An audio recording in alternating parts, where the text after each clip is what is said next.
ಕರ್ತನಿಗೆ ಸುವಿಗಳು, ನಿಮ್ಮೆಲ್ಲರಿಗೆ ಸುವಿಗಳು.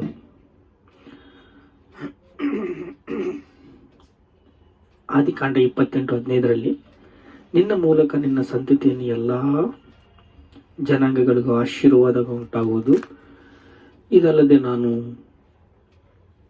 ಕುಲಗಳಿಗೆ ನಿನ್ನ ಸಂಗಡ ಇದ್ದು ನೀನು ಹೋಗುವ ಎಲ್ಲ ಸ್ಥಳಗಳನ್ನು ನಿನ್ನನ್ನು ಕಾಪಾಡಿ ತಿರುಗಿ ನಿನ್ನ ದೇಶಕ್ಕೆ ಬರಮಾಡುತ್ತೇನೆ. ನಾನು ನಿನಗೆ ಹೇಳಿದ್ದೆಲ್ಲ ನೆರವೇರಿಸಿ ಹೊರತು ಬಿಡುವುದಿಲ್ಲ ಅಂದನು. ಕರ್ತನು ನಮಗೆ ಕೃಪೆಯನ್ನು ಕೊಡ್ತಾ ಇದ್ದಾನೆ. ಕೃಪೆಯಿಂದ ನಾವು ಆಶೀರ್ವಾದವನ್ನು ಹೊಂದುತ್ತೇವೆ. ಈ ಆಶೀರ್ವಾದ ದೇವರು ನಮಗೆ ಪ್ರೀತಿಸ್ತಾ ಇದ್ದಾನೆ,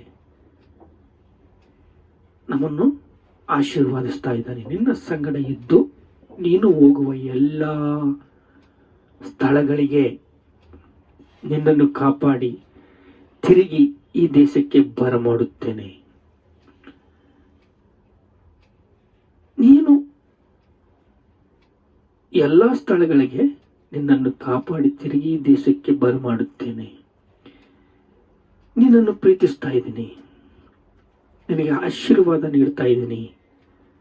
ನೀನು ಬಲಗೊಳ್ತೀಯ. ಈ ಆಶೀರ್ವಾದವು ನಿನ್ನದು. ಈ ಆಶೀರ್ವಾದದಿಂದ ನೀನು ಬಹು ಬಲವಾಗಿ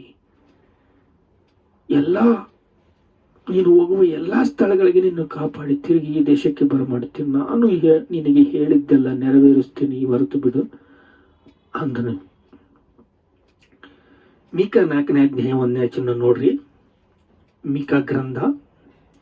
ಅಂತ್ಯಕಾಲದಲ್ಲಿ ಯೆಹೋವನ ಮಂದಿರವು ಬೆಟ್ಟವು ಎಲ್ಲ ಗುಡ್ಡಗಳಂತೆ ಉನ್ನತವಾದವಾಗಿ ಬೆಳೆದು ನೆಲೆಗೊಳ್ಳುವುದು.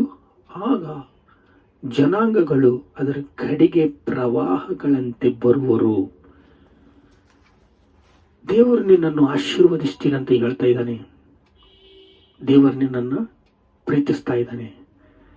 ದೇವರು ನಮ್ಮನ್ನು ಪ್ರೀತಿಸಿ ಕೃಪೆ ಕೊಟ್ಟು ದಯದಿಂದ ಕರುಣೆಯಿಂದ ನಿನ್ನನ್ನು ಪ್ರೀತಿಸ್ತಾ ಇದ್ದಾನೆ.